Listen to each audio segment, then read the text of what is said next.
name's Michelle Ryan. I'm the Director of the Global Institute for Women's Leadership, so thanks all for coming. I'd just like to begin by acknowledging the traditional owners of this land on which we meet today, the Ngunnawal and the Ngambri people. And I'd like to pay respects to their elders, past and present, and also to any First Nations people in the room today. I'd also like to acknowledge that this land was never ceded, and it always was and always will be Aboriginal land. So just a few words from me, really, just to introduce our fabulous panellists today. So we've got here in the fabulous green, Dr Ramona Vijeyarasa. She's a senior lecturer at the Faculty of Law at the University of Technology in Sydney. Her work combines law, engineering and data science to reinvigorate decades-long debates about the law's role in addressing gender inequality. Ramona is also the Chief Investigator on the Gender Legislative Index, a tool designed to promote the enactment of legislation that works more effectively to improve women's lives. She won the Women in AI Law Award, and in addition to the book, the woman president that we'll be talking about today, and which is sitting so beautifully there on a table as well. She recently edited the book International Women's Rights, Law and Gender Equality, Making the Law Work for Women. So Ramona will be in conversation with Dr Elise Stevenson, who's a research fellow here at the ANU at the Global Institute for Women's Leadership. She's a multi-award-winning gender researcher with an entrepreneurial background. Her work focuses on intervening at critical junctions to ensure equality in frontier international affairs and grand challenges. She's a 2022 Fulbright Scholarship, which is looking at diversity in space, and has been recognised by Google as one of Australia's top 50 outstanding LGBTQI leaders, and by UN Women as one of their 30 for 2030 network. So please join hands to welcome these two fabulous women. Well, welcome everyone. Thank you so much for joining us here today. I'm absolutely thrilled to have such a wonderful audience here and online for our dear audience members there. We are really honoured today to get to speak directly with Ramona about her book, The Woman President, and I'm particularly very interested in this topic. I mean, I studied all across Asia in my undergrad. I studied Asian studies and I researched women's leadership, and so the intersection of topics I think is really not just topical but also needed. We're in a kind of a world right now, and an academic world, that sometimes marginalises certain parts of our globe, and hearing the stories and learnings and expertise and experience. So I'm really thrilled that you actually have brought this book into the world, and it looks beautiful too. So Ramona, to start off, tell us why did you actually write this book in the first place? What actually sparked your motivation around this authorship? Sure, Elise, and first let me thank you for being in conversation, and also this wonderful audience for coming here today. I suppose in terms of my motivation, I've been very privileged to have a career as a human rights lawyer working all around the world. And I've met with plenty of women who've told me stories about their struggle for law reform. And I think if you go to countries today, even if the world is far from gender equal, you can have conversations about difficult women's rights issues. You can go to countries and you can talk about gender-based violence. You can talk about marital rape, which in some countries remains really controversial. But I suppose one of the areas where I think I've seen the least amount of progress is women's occupation of executive office. So by my count, with Liz Truss winning the Tory vote, we now have 31 women presidents and prime ministers all around the world, out of the world's 200 or so countries. So we're in a place where women only occupy around 15% of executive seats, which is exactly where we were in 2012, and not a huge improvement from where we were in 1994, when we were about 9%. And so what this means is we don't have women at the global decision-making table. So when the G7 and the G20 meet, now with the exception of Liz Truss and Ursula von der Leyen, the President of the European Commission, women aren't at the global decision-making table. Women aren't heading their countries to inspire future generations of women to want to lead. And what it's also meant for an academic like myself is that we have really small data sets from which to draw on if we want to actually study what difference the presence of women actually makes on women's lives. So I returned to Australia after about a decade working for NGOs and intergovernmental organisations to set about to study what difference these women leaders make on the lives of fellow women. So I picked 4 women presidents from 3 countries in Asia, and I started to interrogate particularly their legislative footprint. Because I thought, let me expand the current base of knowledge and go beyond just what the presence looks like, but specifically what types of laws are enacted when women are in power. Because presidents have this really significant influence on the law. They can issue executive orders, they can do partial and full vetoes of legislation. They deliver these wonderful State of the Nation addresses to shape the legislative agenda. So really the woman president is a study of what difference these women leaders have made on the lives of fellow women through the law. That's, yeah, well, I mean, and I think that's the whole thing, right? Like, we do actually have cases out there that we can study, and I think, you know, certainly probably most of us in the audience would be used to kind of, oh, well, but we do see that one or two person out there, those women who are leading and are in a position of power, like surely gender inequality, that's been solved, right? But I mean, tell me, why South and Southeast Asia? What kind of drew you to this area? And yeah, tell us more about your case studies, actually. Who were the individuals that you ended up studying? Sure. So I love that you started by talking about your undergraduate studies, because to me this book also got to take me back to one of the first loves of my academic life. So when I was studying as an undergrad at UNSW, I studied the activist nuns of the Philippines and the Filipino mail order brides living in the north of Queensland. I went from the sex workers of the Philippines and Thailand through to the veiled women of Malaysia. And I remember just being so drawn in to the scholarship about Asia and by Asian scholars. But I suppose also as the daughter of a Malaysian-born parents, I remember studying one Aziza, one Ismail. And she was the wife of the former Deputy Prime Minister and opposition leader Anwar Ibrahim. And I had this persistent sense of surely there's more to these women leaders who've managed to rise in really difficult socio-political contexts and to quite significant roles than just is couched in this wives and widows syndrome. Surely there's more to it than that. And I think the fact that Wan Aziza went on to become Deputy Prime Minister and Minister for Family, Housing and Community, she proved that obviously to be true. And then, of course, you've got those names we can all rattle off from Asia. Thailand's Yingluck Shinawatra, Aung San Suu Kyi's very sort of romanticised rise and fall, Benazir Bhutto, Indira Gandhi, Bangladesh. I mean, Bangladesh is this fascinating example because it's the only country in the world where women have led for more years than a man in the last half century, as Sheikh Hasina and Khaleda Zia have exchanged sort of power and taken turns in that role. So how can you not want to study the region?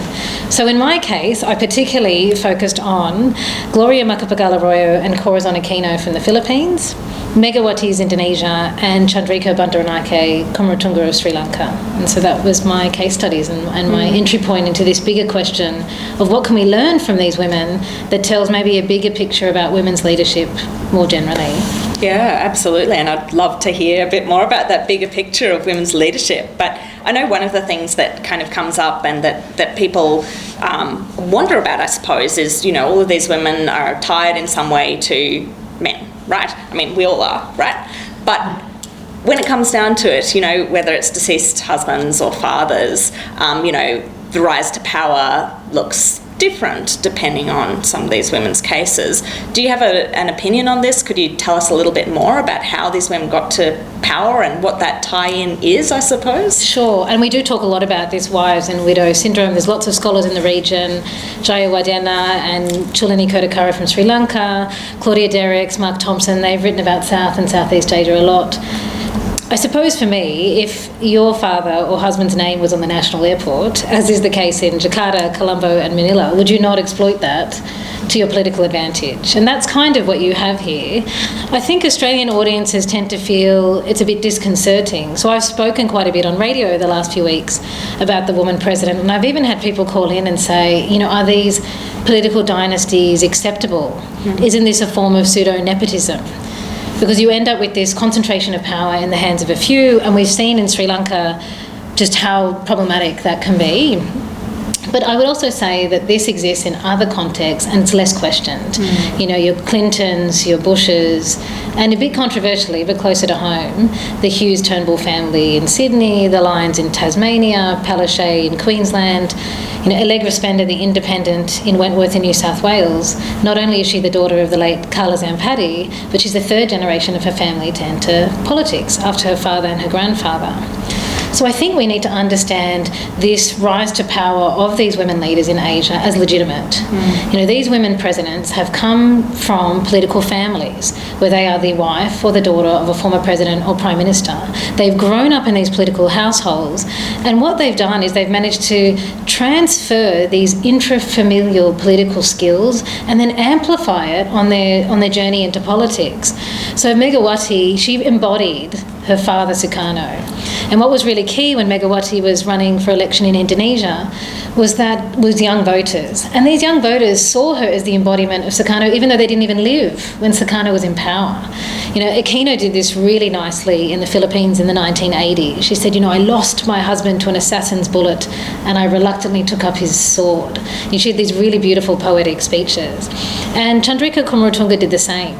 In her case, she spoke both about her father and her mother. And if I can paraphrase, she said one time, I recall my mother, the late Prime Minister Sukarno Bandaranaike, delivering an address at the first UN World Conference on Women in 1975 in Mexico as the first woman head of government in the world, you know. So she played on her familial and her gendered connections. So I think this is a very legitimate pathway into politics, and we need to see it that way. And perhaps we would question it less if there were more women's names on the airports in half of the countries around the world, and see it as more legitimate and less as something to question. Yeah, that's absolutely fascinating. I think the political dynasty really, because there is like this element of credibility or weight that's, I guess, given to those who have come through a political dynasty, like there's this assumed knowledge and kind of experience and understanding. But, you know, when we then look at some of the literature and, you know, research that's out there, right, we have, you know, all these compelling reasons for why we should have more women in leadership, and particularly in politics, you know, from moral reasons, like it's actually what's right, we should be doing this, but also kind of utilitarian reasons, like, you know, this whole idea that women will deliver more feminist policy or better outcomes for women. I mean, tell me, like, what did you actually find? Like, you know, there are obviously legal and non-legal impacts that these women have had on their populations and on women. What did you actually find when you looked at the data? What impact did they have? Sure, I really like how you frame that, Elise, because there's this challenge of not seeming like you're essentialising women.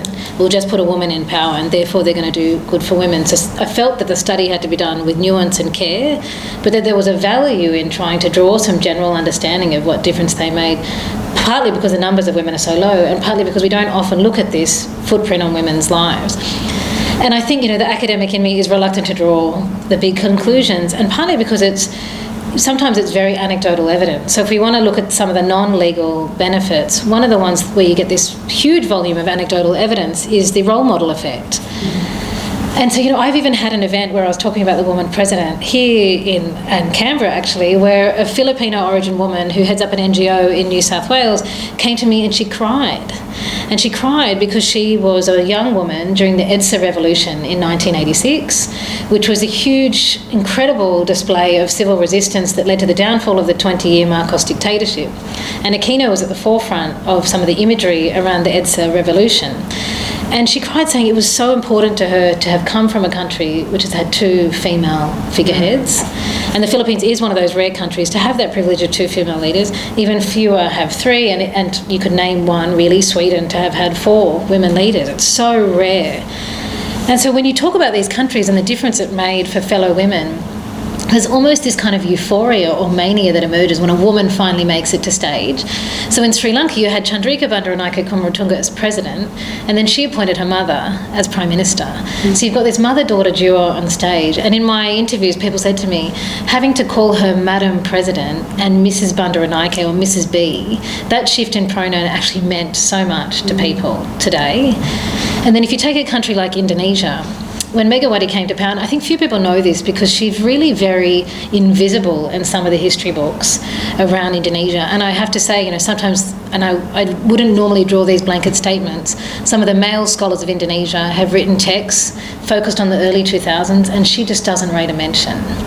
And what's really interesting about Megawati is her party actually won the election that should have put her into government, and she was denied the seat because a huge debate emerged as to whether it was appropriate for a Muslim majority nation to have a woman leader.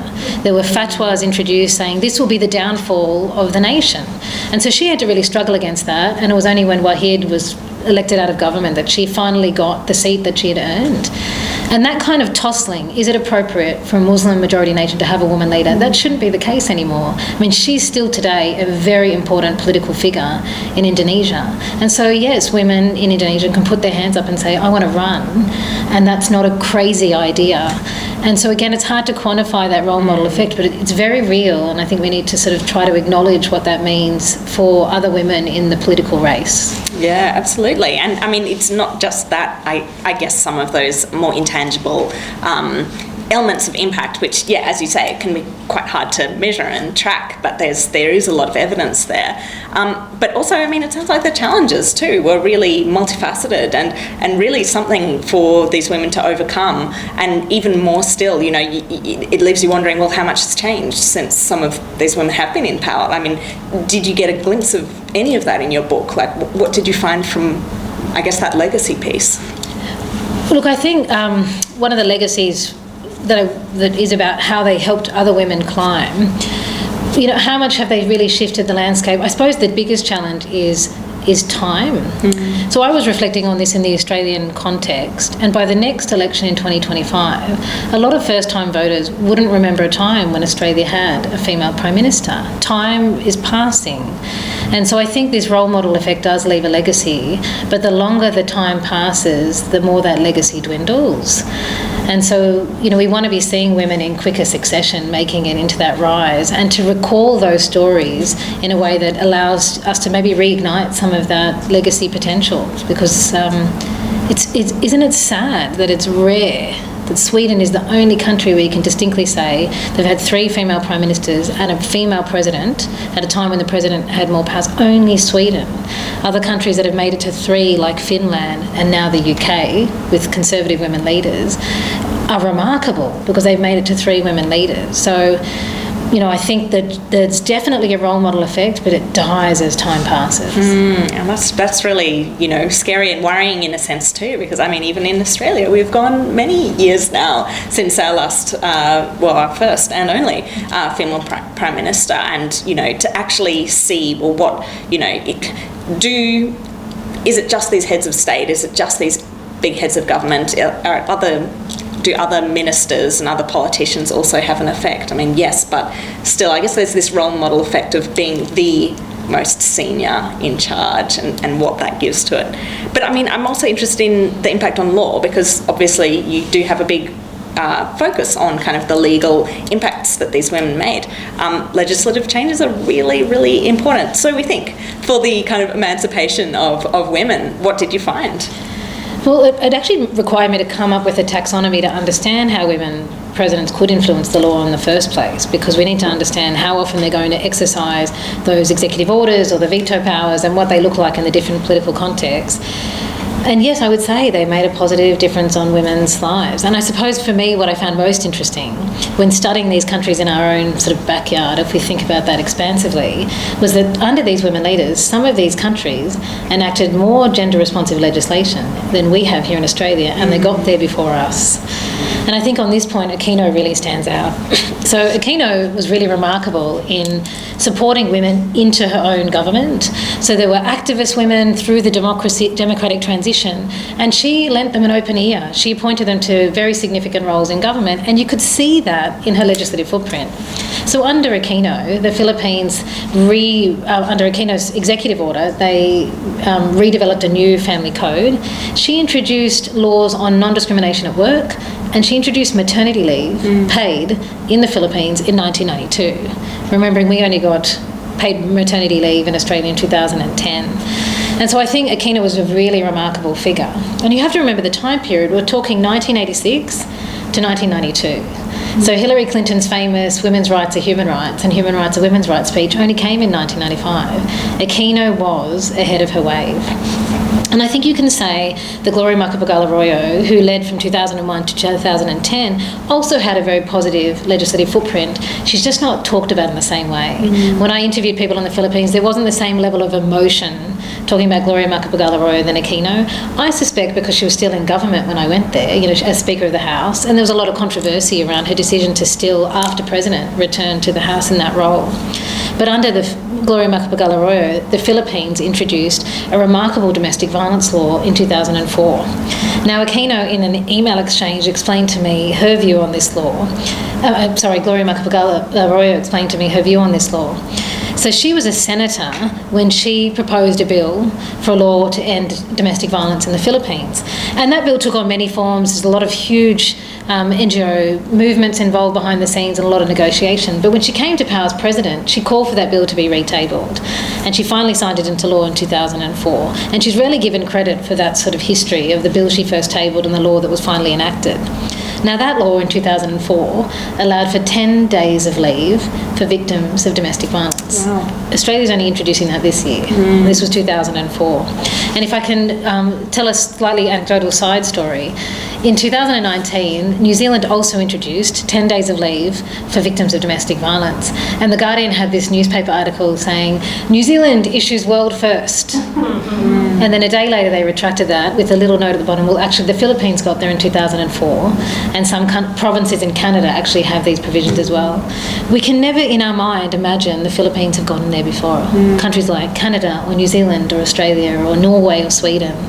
And I think this study of laws in the region allowed me to see some of those examples. I think in Indonesia the story's a little bit different. It wasn't that Megawati led the way with this remarkable law reform. What I saw was this remarkable mobilisation of women's organisations to exploit the window of opportunity when Megawati was in power. So resources were mobilised at a faster pace, women's groups got together to negotiate and come to a common agreement, and they threatened Megawati with pulling out the women's vote. And to some success, they managed to pass a law on the elimination of violence against women in around a 7 or 8 year period. People compared it to the marriage law in Indonesia, which took 75 years to negotiate. They also managed to get a gender equality quota, which has many flaws in terms of advancing women's entry into politics today, but they have the quota system there as a basis to work upon. And so to me, Megawati is that story of how do you exploit the possibility behind a women leader. And of course, she didn't win that election in the end, but she was directly threatened with the women's vote, and that was the way to pass laws that mattered for women. That's phenomenal. And from your perspective, because I think that this kind of impact of women leaders is something that we are still very much so, gathering the data on, right? What impact do they have? Do they have an different impact from men leaders in the same space or any other gendered leaders? But what I am interested in is, does actually, I guess, having these women in these positions of leadership, did they need to be feminist to produce more feminist policy? I mean, what's your stance on that? Because obviously in Australia we've had politicians who've had more or less reluctance to identify with kind of labels such as feminism, and then when you go to different places all across the world, again, the identification with the terms feminist can be at times colonial, it can be at times, very, Western. To what degree do you feel like these women, A, identified as feminist, and B, were feminist, I suppose, through action? Look, I think it's really important, the point you made about the language of feminism not really resonating in the region. It doesn't even actually translate in Sinhala very well. They sort of work around this language of gender studies, which is the closest translation. So I wouldn't certainly use the language of feminist to describe any of these women, and I don't think you can, regardless of what definition of feminism you have. I think it was more of an opportunity that they had to be educated by women's rights constituents about what mattered to fellow women to be able to push some of these reforms through. We have to acknowledge that these are elite women, highly educated in very privileged places. Aquino came from a very landed class. Chandrika Bandaranaike spent many years in Paris, and she spoke French, and this made people very uncomfortable. They were elite and privileged women. But they were also, in some instances, able to open their minds to the experiences of what women around them felt. If you look at Chandrika Bandaranaike, it's really interesting. She gave a speech in 1995 where she said, violence against women is this emerging new issue. Even though women's organisations had worked on it for years, it was a country living through civil war, which had a really strong feminist movement. come 1 decade later, and she said, we have to address this. It is the blight of our nation. And she spoke very articulately at global UN women conferences about gender-based violence against women. So sometimes it was about educating these women leaders for the possibility of what they could do for fellow women on issues that to them seemed quite distant. I don't think you could call them feminist women. And I actually think if you look at the leadership landscape of the few women who've made it, very few are openly talking about women's issues, and very few would identify as feminist or even talk as gender equality being a priority on their agenda. And there was this fear, even this was quoted about Megawati in Indonesia, of being seen as a woman leader who just talked about women's issues. Yep, we hear it all the time. We do, and it's very real. And so I think even the feminist inside them gets quashed if there's any element of that. And so it's about being opportunistic, it's about having support networks, it's about having the women in government who you've put there too to enable you to bring that gender perspective. So it's not always you speaking for women's issues, but the people you put in place. Because these women did pull women up the political ladder. So they were putting women into influential roles to sometimes speak the feminist agenda for them. That's brilliant, because I think it's also about diffusion, right? Diffusion of responsibility, and not just about, obviously, one woman wonder, but also about where can you kind of embed elements of structural, overturn or reform. And I guess it also makes me think of, we've got sufficient evidence out there right now that it's not enough just to swap, female bodies for male bodies or any other bodies for any, there's got to be more than just this swap, but being actually educated in the issues that affect certain populations, for instance, women, is actually really key. It's not just about personally identifying, I suppose. You also have to then champion and be educated and aware of the actual on-ground issues. So I can completely see how that would fit.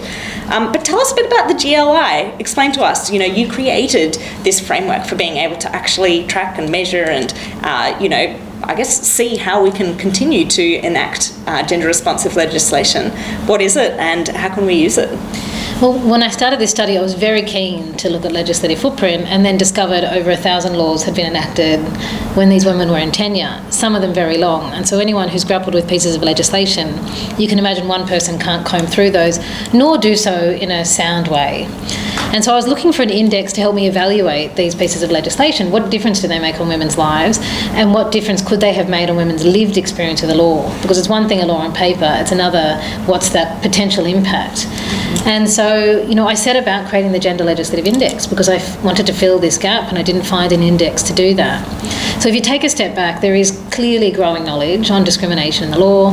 The World Bank has this Women, Business and the Law report where they evaluate overt discrimination. But so much of what impacts women's lives is hidden in the legislation. It's not overt. It's about understanding how do men, women and non-binary people experience law differently, and therefore how can it be written in a different way. And so I think the GLI is one of the few tools that actually looks beyond the letter of the law to actually look at hidden discrimination and to reflect on women's experience of how a law is put into place.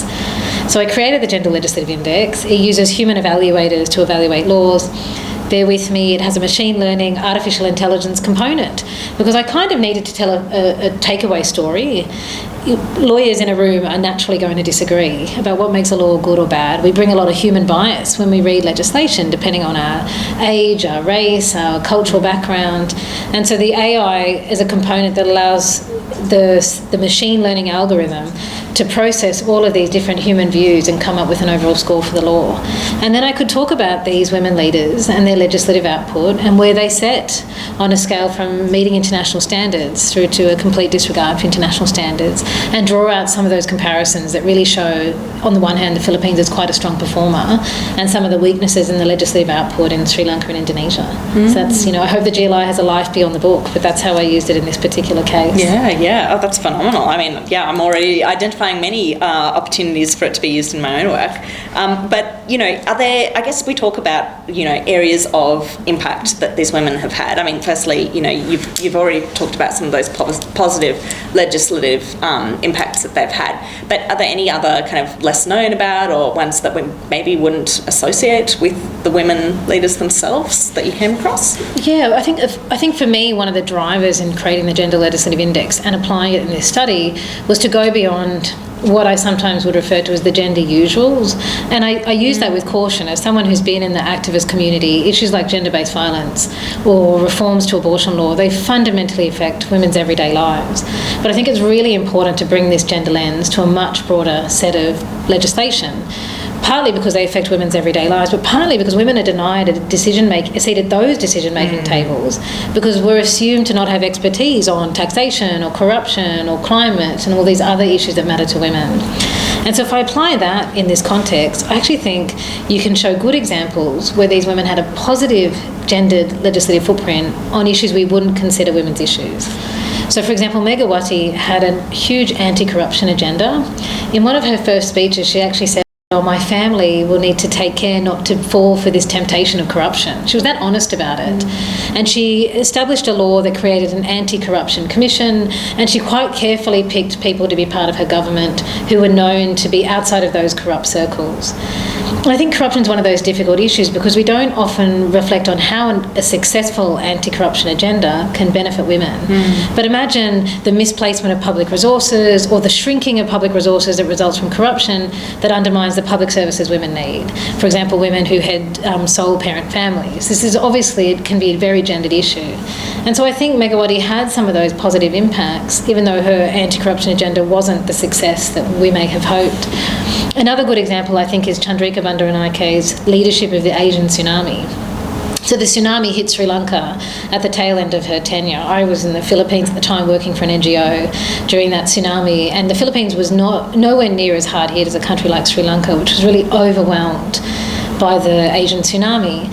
And in terms of the significance of women making female cabinet appointments, Chandrika Bandaranaike had appointed a female to the Ministry of Housing, Construction and Development.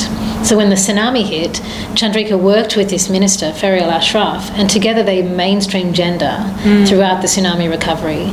So they focused on widows, they focused on livelihood assistance for women, and they tried to get women into decision-making positions at all levels of the tsunami response.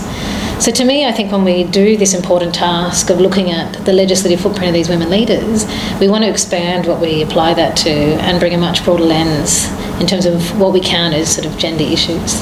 Yeah, well, that speaks directly to me. I mean, one of the things working in international affairs that, always kinds of gets me is, unless we're talking specifically about women, peace and security or some really heavily gendered kind of agenda, then, it's not even on the table. It's not something we should even be considering. And I think that this idea of actually diffusing again the impact and just embedding that lens wherever you go is really critical, because I think that the big thing that will hold a lot of our policy making back is this idea that gender reforms and gender equality and all this work for women leaders and beyond, like that sits over here, and it's not core to the operational kind of mainstream of what we do in government. And I think that disconnect is fundamentally deeply problematic, and actually the two should be much more layered than they are. And I think, the thing that I'm hearing a lot and that I think we also know is that we're perhaps not even seeing good examples of where this has been done successfully, and we're not listening to the examples that are already out there that we might be able to gain, some insight on how we could do it better here in our own context. I am going to throw to the audience shortly for questions, so just a heads up, please be preparing your questions now, or maybe thinking about things that maybe Ramona has talked about. But I do want to get to this question of, is it all good when women lead? Are women our kind of golden tokens who will lead us into a grand future utopia, or are they just human? Sadly, I'd have to say they're just human. I suppose the activist in me would love to have come out of this story and say, these women are remarkable. And part of the exercise in writing this book was to say, yes, these women have done great things and let's credit them. It's interesting how rarely they're credited for that positive gendered footprint, but obviously it wasn't great, and there's negative legislative output even when women lead. It's interesting, as someone I worked at the Centre for Reproductive Rights in New York and did a lot of work on abortion rights advocacy, and this is just one of those issues where women's bodies are sacrificed for the political debate. And so under Gloria Macapagal Arroyo, when she came into power, she said, I'm going to veto that abortion law. It was a reproductive health bill. And she went on to veto it. And she was a staunch advocate for natural family planning, even though she conceded in the media at one point that she uses contraception, and that was, sparked a whole debate. Really, Gloria Macapagal Arroyo and to an extent Corazon Aquino, they were in the church's pocket. And, women's bodies were very much sacrificed for many years of policy making in the Philippines. And interestingly, you could probably say the best reforms for women's reproductive rights in the Philippines have come through under former President Duterte. So it's a really complex story to tell. And similarly, with this same issue of abortion, in Indonesia, the women's groups lobbied Megawati to reform the abortion bill. There's a provision that only really on paper allows women 6 weeks, which by the time a woman finds out she's pregnant, there's no real margin there to access an abortion. And they lobbied her to reform this bill. And they got very close, and this was one of those ones where they didn't successfully exploit the window of opportunity, and it's lapsed during her time. She lost the election. And then when Susilo Yungyang Bunabono came into power, Mangbang Yudhoyono came into power, the debate had to start all over again. And that really set women's groups back. It's also a very interesting story because when you talk to people about the abortion bill, the abortion law in Indonesia, it's very poorly understood. And so the law that they ended up keeping in place has allowed more women probably to access it because nobody really understands how the provisions are meant to work in practice. And a lot of practitioners use that as a way of almost a loophole to allow women to continue to access safe abortions, even though the law probably doesn't allow that greater parameter for them to do so. But I think it's clear that not all good things happen when women are in power, and those two issues really stand out as particularly remarkable ones.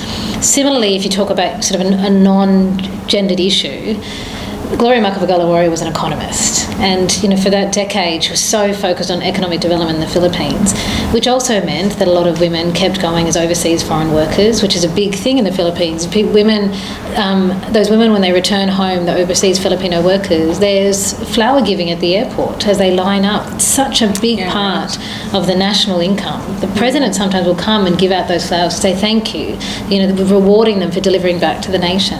But obviously if those women are going without the protections in place, the legal protections or the knowledge about how to access services and address rights violations when they're in these destination countries, it's a huge problem for many women workers overseas. Now, during her time, Gloria Macapagal Arroyo did prevent some women travelling to certain countries where they were known to be particular rights violations, but she did kind of sort of foster that economic agenda that made a lot of people very uncomfortable. And she was very focused on microloans. That meant a lot of women ended up spiralling into further debt because it wasn't fostered by this sort of sense of economic empowerment about how to use those loans in a way that escaped a cycle of poverty. And sometimes those interest rates were very high, and you just sort of placed women back into that circle of inequality. So there were definitely negative examples that I go through in the book as well. And I think having that nuanced approach is really important because ultimately, for anyone who's in a position of high power, there is a level of accountability that needs to be placed, and also I think a kind of a partnership, right, between civil society actors and the community who can actually speak, freely and communicate the tangible issues on the surface or, underground that need to be rectified. This is a process and a challenge, I think, no matter where you are in the world, to actually get policy making that does look after everyone, that does account for the multiple kind of impacts and unforeseen consequences often. And I suppose if you would add, as a piece of scholarship, there's also a level of accountability. So it was interesting writing this book in the last couple of years because obviously when I started, finally putting pen to paper for this research, COVID-19 hit, and then there was all this reporting in the news that countries with women leaders were doing better. And yet it was too soon to tell. We didn't know what COVID really was. Every country was responding differently.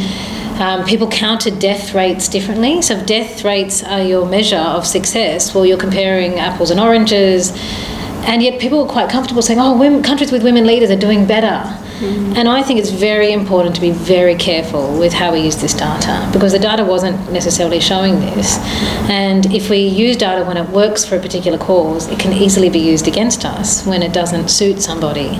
And so I think there is a level of caution to tell a nuanced, accurate story, which means also telling both sides of that positive outcome, but also the negative ones as well. And probably the other side again is, have we done the same gendered analysis on all of the male, presidents and prime ministers over the years? I mean, I think not. Like, really, to see, a properly balanced would be not just unpacking, what these women have done, but also what have their male counterparts done, and, then maybe we'd have a really true balance of the circumstance.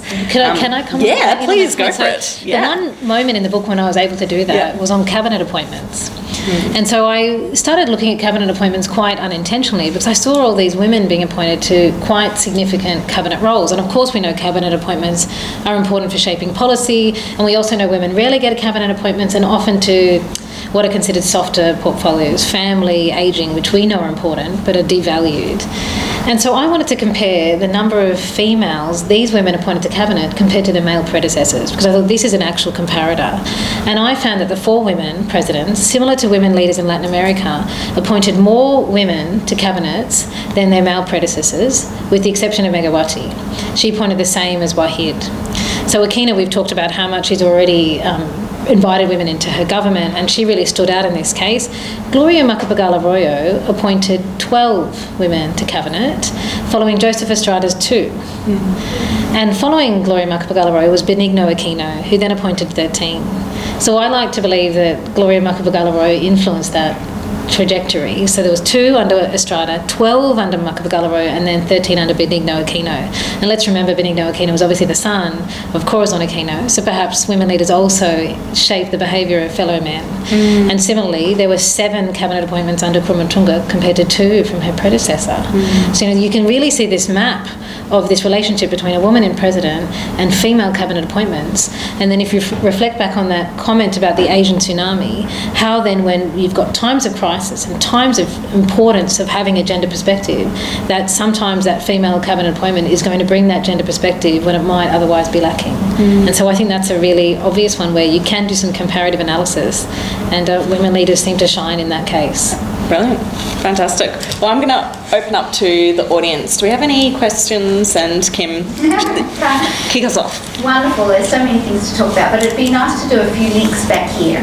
So one on the nepotism issue, I think it's really interesting. The High Court of Australia, 2 of the current women who are sitting on the bench, Jackie Gleeson is the daughter of the Chief Justice, and Michelle Gordon replaced her husband on the bench. So there's parallels here in terms of, obviously these women have capacity in their own right, but what do we need to do about the system to enable more women to have access rather than those who are connected? And I guess that then brings back to your broader question about we don't challenge nepotism when it happens in men, but perhaps we should be looking more specifically,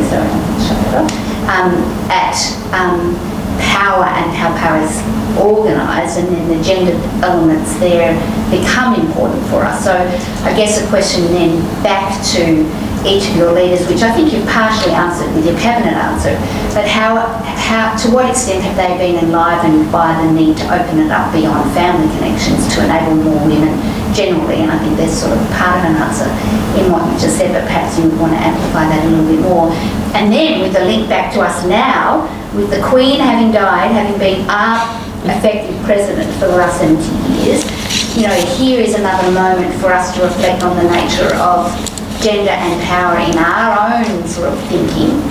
And to what extent, my question is a little self-serving, to what extent do you think your book would support my proposal, which has been on the table since the Republican was first raised, that if we move to a republic, we should build into the appointment of president, whether it's by election or by appointment, that from the very first president being appointed, we alternate between gender? Well, that's great. So many great questions, Kim. I knew I could count on you for great questions. So I'll start with the first one in terms of do we want to challenge not just the nepotism of men, but also challenge the nepotism of women and that whole structure? And I think there is good research happening to challenge just that. So with my colleague who is actually at ANU, Tanya Jakimov, and our collaborators in Indonesia and Sri Lanka, we're looking at this pathway to politics, because how do you get more non-elite women into the system? Because that is what is happening in many of these countries. Even in Parliament, we're seeing many women appointed who've gone through this political apprenticeship in their households, or in the case of the Philippines, are just bench warmers. You know, their term has ended for a male counterpart and they're put into the place just to hold the seat, and then the male counterpart comes back into place. So we definitely want to see more non-elite women make it. Why are they not making it? Well, the pathway is broken. And the pathway is broken in a number of ways. It's overgrown, so you can't see the pathway. It's potholed, so women are falling through. And I think the biggest issue to me here is it's not that there aren't good women, but the skills, good women in quotation, but the skills and assets that these women have are just not valued. And those women are not supported enough to amplify those skills and assets. So a lot of women in these communities are coming from social work. They've done an extensive amount of community labour. They've done an expensive amount of labour behind the scenes in their own parties. And they are not supported to find ways to amplify that and narrate that into a story that is then valued. And I think that's how we can start to cut back on this overgrown pathway to politics and start to fill in the potholes. So, you know, it requires fixing the system. There's male party elites are blocking out these women, and that's a story told by many. And, you know, you've got these political systems that do remain highly patriarchal. But I would also add, you've also gotten women who've made it. And I think we need to see more solidarity between the women who've made it into politics and the women who want to come up that pathway to help it not be so overgrown. And I think particularly there's an interesting possibility among retired women, because politics is, you still end up with this ties to political parties, but once women have retired from politics, there's that potential. I'm only thinking about it now, but obviously with our own former Prime Minister Julia Gillard having dedicated her post-political life to global women's leadership, it's that pertinent example. But in Sri Lanka, we're looking at a lot of women who've retired from politics who can lend a hand of solidarity to these younger women. And it's interesting when you unpack this language of solidarity, people say stories like, oh, she helped me wear my sari correctly on stage. So there's that kind of understanding of solidarity in Sri Lanka, but there's also that kind of solidarity that can really say, these are the lessons I learnt when I made it, and this is how you use gender to your advantage, but be ready for the gendered crossfire. So to me, I think that's some of the answers to how we get non-elite women in, because it is a pipeline. You're not going to get a woman into a president or prime ministerial seat overnight. You need women to stay on the pipeline all the way to the top.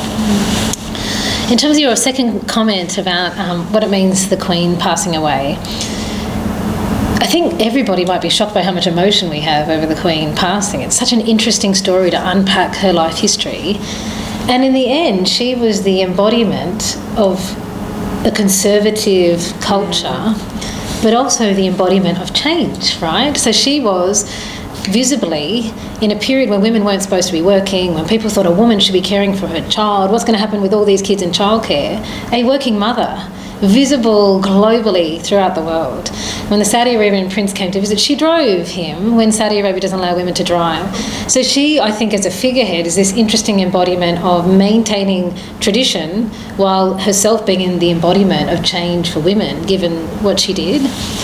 If Australia chooses to become a republic, could we require an alternating female and then a male president? I've never heard of a system like that in the world.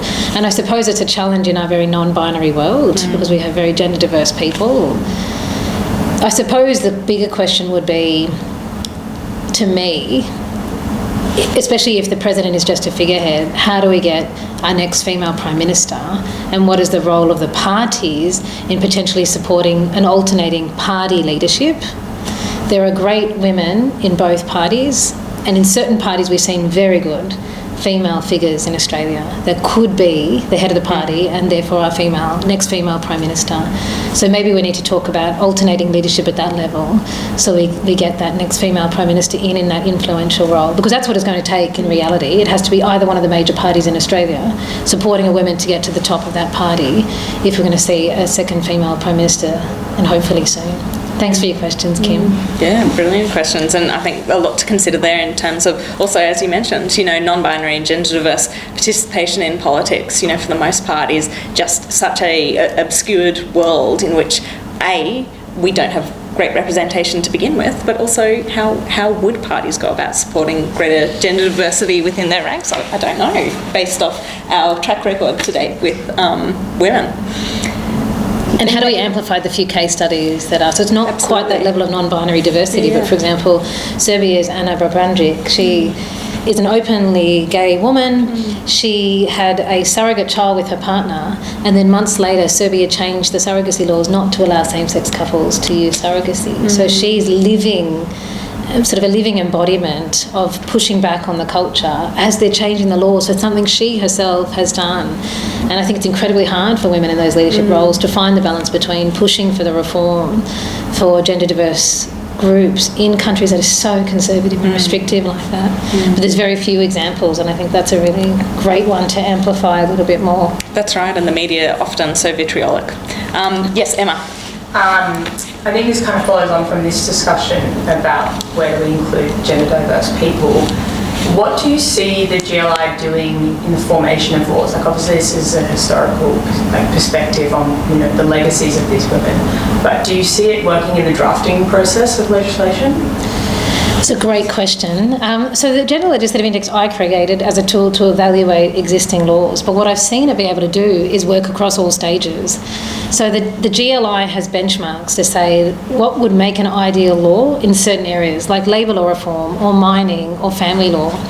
And so it can be used for policymakers to say these are the kind of ingredients for good policy before you even table a bill, because sometimes once you've tabled the bill it's too late to fix the language. Another thing that is in curiosity in the Australian landscape is we don't have gender auditing of bills. So the independent Tasmanian MP, Ruth Forrest, actually used the GLI in June of this year to push for a motion for a Gender and Equality Audit Committee in Tasmanian Parliament, and I'm pleased to say that was successful. So that will be the first standalone state Gender Equality Audit Committee. ACT has one, which is on the economy, gender and equity, but it's not standalone on gender. And so I think the GLI is a kind of tool that can be evaluating audit bills, and it has to be done in a way that's much more reformative than the kind of auditing we have at the federal level with the Parliamentary Joint Committee on Human Rights. You need reports to come before the bill is passed. Otherwise, this is just a tick box exercise. And then, of course, the GLI can inform law reform at the other end. So I use the data when I fed back to the PMC about the Workplace Gender Equality Act. I'm going to use it in the review of the Modern Slavery Act. So, there are those windows of opportunity when we're having debates about how reviewing legislation a certain period after it's enacted, and hopefully it's informing that debate as well. It's interesting if you want to apply that gender diversity lens, because the GLI is actually based on standards from international women's rights law. I've applied the Convention on the Elimination of All Forms of Discrimination Against Women because nearly every country in the world has signed up to CEDAW, with the exception, oddly, of the US, Somalia, Iran and Tonga. So in asking countries to meet the 7 criteria that are applied in the GLI, I'm not asking them to do anything other than what their government has already signed up to do, which is implement law and policy against the criteria in CEDAW. CEDAW, however, is very conservative, and it has operated in a binary for many years, and only recently has it really shifted that. They've got this great judgment on Sri Lanka, actually, about a complaint of discrimination by a woman who heads the only organisation in Sri Lanka that represents the full spectrum of LGBTQI. And that decision really, for the first time, makes a clear statement that CEDAW protects all women and a diversity of families, including non-discrimination against same-sex couples. And this was just issued earlier this year. So it's landmark. And with the evolution of international law, then there's an evolution in the kind of standards we can ask countries to live up to when they're enacting this legislation. And Makara. Yes, hi, and thank you so much, Dr. Ramona. It's been fascinating. Following on that question of the GLI, and in particular data, which we know can have its own biases and gaps, major gaps, is there bias from the data you find you're feeding into the GLI, and how do you deal with biased data in the first place? I think there's bias everywhere, isn't there? It's so interesting when you do a qualitative study like this. If I divert before I answer your question in terms of bias as researchers, I'm of Sri Lankan origin. So when I was in Sri Lanka, one of the first questions I'm asked when I walk into a room is, "Oh, you're Sri Lankan. Are you Sinhalese?" I'm like, "No, my family's originally from Tamil." "Oh, do you speak Tamil?" And then I get reprimanded for not speaking Tamil and not teaching my kids Tamil. And it's an interesting experience to go through as a researcher, because I think we have to acknowledge the way in which we influence the data that we're getting. Because obviously me being Sri Lankan is going to influence the kind of data I'm getting out of Sri Lanka. So there's bias in everything, qualitative and quantitative. What gets fed into the GLI is actually a piece of legislation. So in that sense, it's the letter of the law. But where you see the bias is how humans evaluate legislation. So to give you an example, in the Philippines, there was a law to eradicate advertising for formula. And so there was really to promote breastfeeding in hospitals. It was at a time when women were being separated still from their babies, and companies were able to market formula in the hospital. And the WHO issued a policy against the marketing of formula because it was encouraged that women would breastfeed and it was better for babies. So I've had 2 evaluators evaluate that law, and one woman came to it thinking this is so stigmatising of women who can't breastfeed. And another woman saying this is such a good policy to support us women who have breastfed. And so you've got the same law, 2 evaluators, and with very different perspectives. And so I think that's where their set of answers to these 7 criteria across various scales can be processed a little bit better by the machine learning algorithm, because that algorithm applies the same algorithm regardless of what area of law, regardless of the country. The algorithm doesn't know if it was President Aquino or Megawati. It doesn't know if it was a mining law or a reproductive health law. It computes all the data in the system and says, overall, this law sits here. And yet you can drill down and read the comments of those 2 evaluators who had a very different perspective on breastfeeding. And so I hope offers that level of richness where you can see disagreement while also offering some sort of overarching story or conclusion about a piece of legislation. Yeah, Michelle. Thanks so much. It's so fascinating. I know the GLI doesn't pick up on sort of other forms of inequalities, but did you have any insight about whether female heads of state influence other types of either progressive agendas or inequalities, or economic or disability, or, you sort of touched on it a little bit in terms of LGBT? Look, I'd have to say, I think from my initial thoughts would say that they're quite blind to other forms of inequality. Certainly disability was rarely rated a mention.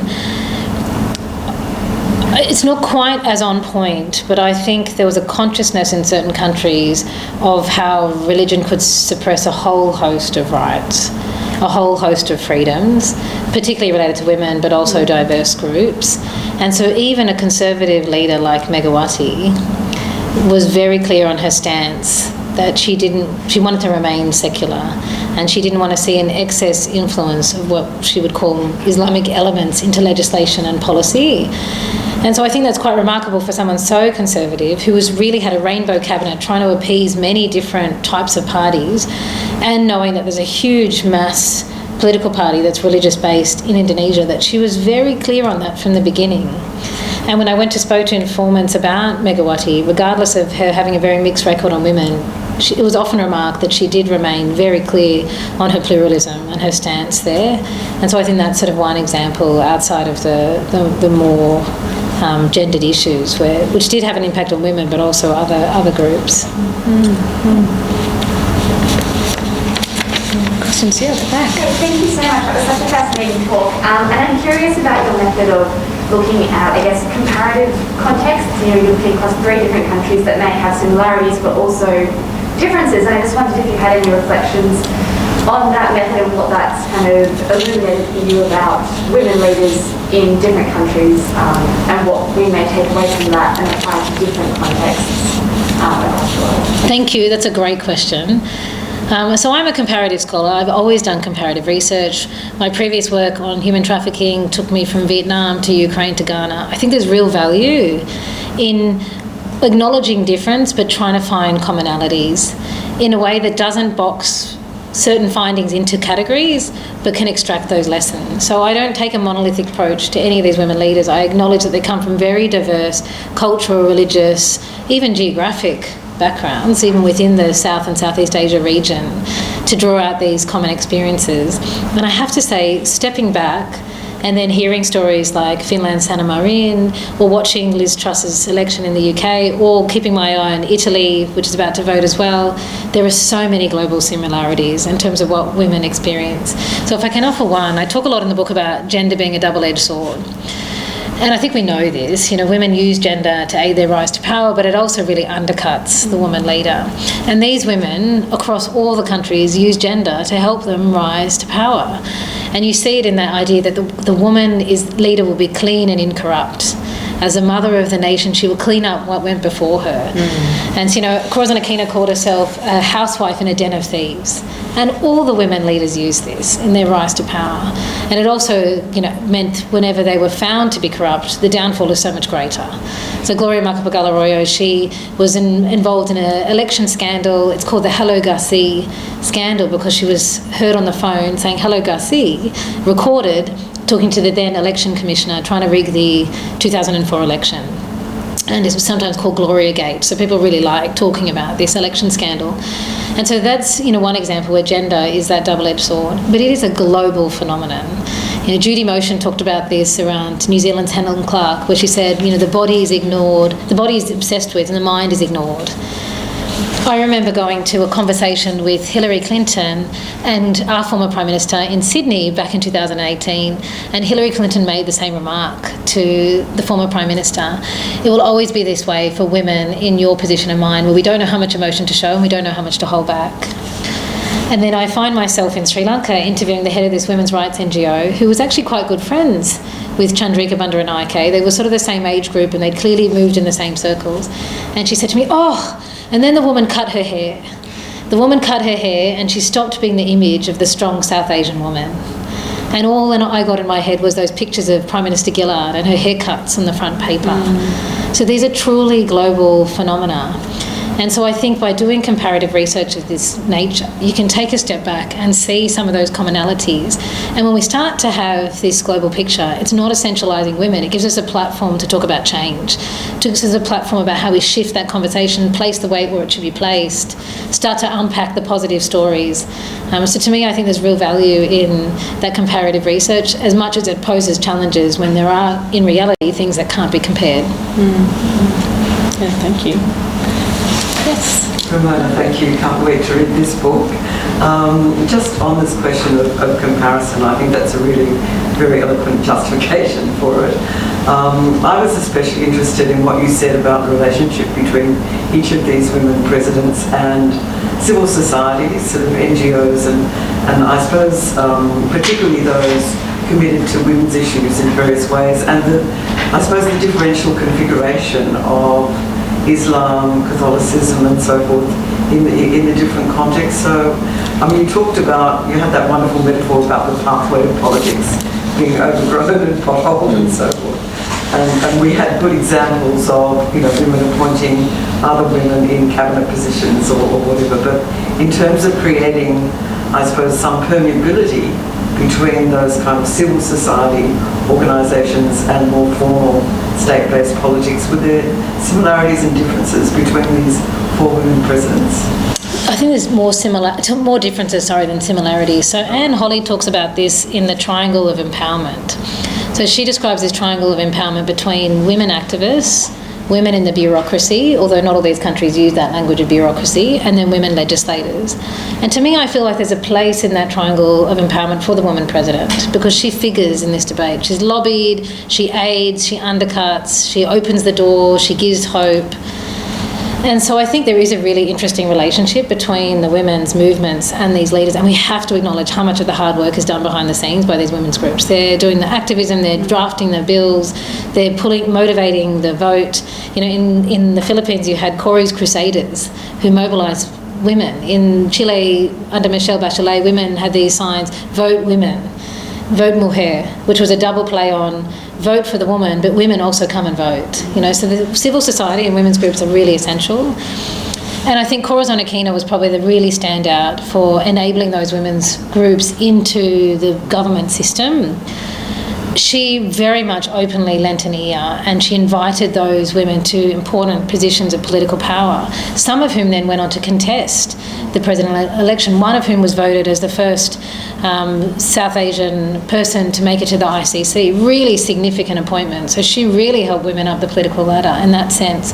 But it wasn't always uncontroversial. It was neither uncontroversial for President Aquino nor for these women who were sort of seen as selling out to government.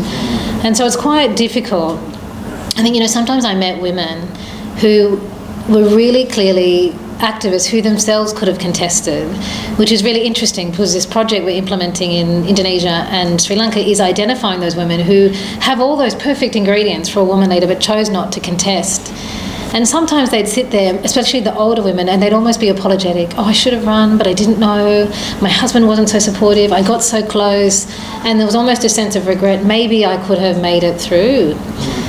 So I think, this, as a long-winded answer to your question, I think there's differences in the sense that certain countries like the Philippines stand out, and Megawati certainly wasn't someone who opened the door to women's groups and women's organisations. They really were banging at the front door. And I also think there's this very interesting fluidity in some of these South and Southeast Asian nations between the activist and the politician and the leader. Maybe not so much the leader, but certainly the activist and the politician, where you wear multiple hats, even activist, academic, politician. And this was commented on in an interview with Kumi Naidu many years ago, and a Canadian activist was interviewing another Sri Lankan who commented on this fluidity, that you wear multiple hats. We don't put ourselves in one box. We're not an academic, we're not an activist, we're not a politician. And I've reflected, is that the same in other countries? And I don't think it is. I think it is something quite unique to some of these nations where there's much more fluidity, where you wear those hats.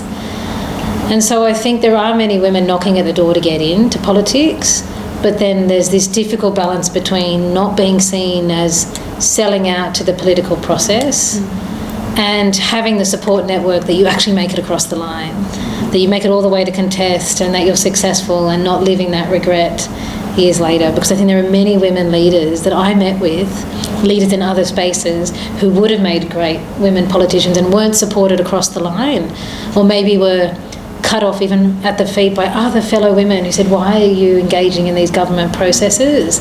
So I think there's multiple reasons where you can sort of lay blame for why that pathway is a little bit overgrown. Yeah, thank you so much, Ramona. We're going to take one more question before then we'll have a bit of time where you can actually meet Ramona and, ask her one-on-one any of the really sticky questions. Any final questions from the audience? Shelley, Jessie, yeah, go for it. Actually, was kind of a similar question of the one before, that speaking of comparative studies, did you realise any similarities from their soft profile of this female president, like their supporting from partners or household they grew up on? I know role modeling is important, but do any of them go up against those, sexism against female leaders? So would you mind repeating that question? Thank you. Is there any similarities in their soft profiles? For example, the support from partners to, for example, the former Associate Justice Juris Doctor Program, her partner was super supportive and actually sacrificed for her progress as a judge. So do you see any similarities in these case studies you undertake? So if I look specifically at my collection, I suppose one of the similarities is widowhood status, really. And so I don't want to appropriate the suffering of what these women would have gone through. I can't even imagine that. But in some respects, they were then women to run, free to run in politics without some of the family restrictions that might have stopped them. And I think here again, you've got this gender as a double-edged sword. Because, for example, Kumaratunga was a widow. People felt uncomfortable that she went out and went to parties and she danced and she came late and she, did her own sort of partying. There were all these images with sexual undertone in the newspaper. But then she had this widowhood status that enabled her to buy votes in some respects. I think Kumaratunga is the example of someone who used that widowhood status and probably didn't do it with the authenticity she needed. So she would stand by the mass graves, and that was really respected. She'd turn up to these meetings of these women widows who'd lost their husbands but also lost some of their children in the Civil War. But then someone commented in an interview, she always turned up late and she left before the meeting finished. So I think she appropriated their suffering in a way that was never seen as authentic. Whereas by comparison, another woman, again of widowhood status, was the wonderful first Muslim woman in Parliament in Sri Lanka. And I met with her and in her home, and she became the head of the Sri Lankan Muslim Congress when her husband, who'd founded the party, passed away. And when her husband passed away, she said to me, I had to go through these 30 days of mourning. So I was stuck at home, lying on a bed, and all this political meandering was going on behind me. I couldn't do anything until the next day I could get out and argue, yes, I need to be the head of the Sri Lankan Muslim Congress. And there was a lot of arguing about, is that appropriate to have a woman leader? And she said to me, you know what, I just sat there all wrapped up like a good Muslim woman should be, and eventually they forgot I was a woman and let me get on with the job. And so I suppose a commonality is widowhood status, and the difference is how genuinely they use that in a way that's seen as authentic and not just serving that political process. Fascinating, and also quite distressing, I think, if that's what it takes for women to lead the nations, right? Well, Corazon Aquino, in fact, she gave a speech at a university, and she said, I suppose you're all here asking me what it takes to make a woman leader. And she said, well, you take your husband with an assassin's bullet. So, she was quite frank that was the way that the women got into power. And then I suppose we need to, acknowledge it is a remarkable commonality that's when women are given a seat. And again, I think it's about understanding that as a legitimate pathway and then moving beyond that to say, well, once they're in there, what are they doing? And I love that analogy where she says, I'm all wrapped up like a good Muslim woman should be, because it shows how you can use your gender and your religious and your ethnic identity in a way that's quite legitimate and true to yourself that helps in your entry to politics. And then she got in there and got the job done. Phenomenal, yeah. And Ramona, tell us, what is next for you? So this research, obviously, it's fully published now, it's out there, and it's gaining a life of its own. What research are you working on now that we could all keep our eyes out for? Well, I'd say two things. I have started working on a new book, which is trying to explore what does the law look like for women's standpoint today. And I think pioneers of law and women's rights have talked about this for decades. But decades on, have we really found a place for women in the law? So stay tuned for that next book. I'm tentatively calling it Rewriting the Rules. But I think another piece of research I'd love to do is to explore underexplored regions, because I think we know that we do look at women's leadership with very northern and Eurocentric perspectives, and there's other regions that are very underexplored. So if you look at Africa, I think this is a remarkable region. You've got these two female figures who really dominated the literature on women's leadership in Africa. Ellen Sirleaf, who led from 2006 all the way to 2018, a remarkably long tenure. She was seen as Africa's Iron Lady after Margaret Thatcher. And so you want to really interrogate how much she changed the gender landscape. And then Malawi's Joyce Banda led from 2012 to 2014. So you've got these two female figures in Africa, but since then there have been a remarkable number of women make it to Prime Minister and President in Africa, in Tunisia, in Ethiopia, in Uganda, in Namibia, in Togo. I would like to interrogate what's the legislative output of these women leaders who've come in this last decade, almost in these last 5 years, and to bring to our global knowledge a perspective from Africa, and from there we can start to shift our understanding of what does women's leadership look like on a global scale. So that's next for me. Brilliant, that sounds fascinating. I think we should all keep attuned for that. I'll give you a final pitch for this book. I think it's really remarkable. It's fantastic that we were able to sit down with you and in person here today, which, is still kind of new to all of us again. But I think for policymakers in the room, consider how can you use some of this research, not just as historical backing and better understanding the countries with which Australia engages, as well as reflect on our own domestic policies, but also using the GLI, the Gender Legislative Index. Can this be applied to your work as it is? Are there ways that we can bring it in? I think that that's really phenomenal for any students or other researchers out there. This is also another opportunity to really utilise solid frameworks, machine learning backed, that can help us crunch and quantify and properly analyse a lot of this data at a scale perhaps that we haven't had access to before, and I think that that's incredibly unique. For people who are just interested, I mean, what a phenomenal chance to understand for women leaders and the historical, gendered and other contexts that go behind their stories and their life legacies since then. To be able to delve into their stories, learn more, and I think step out of sometimes our Australia-centric, Western-centric at times view and understand these stories deeply from our own region. Ramona, thank you so much for your time. It has been an absolute pleasure. Thank you everyone for joining us here today. Please stick around, have a chat to Ramona, and thank you again for making the time to talk about the woman president. Thank you very much. Thank you.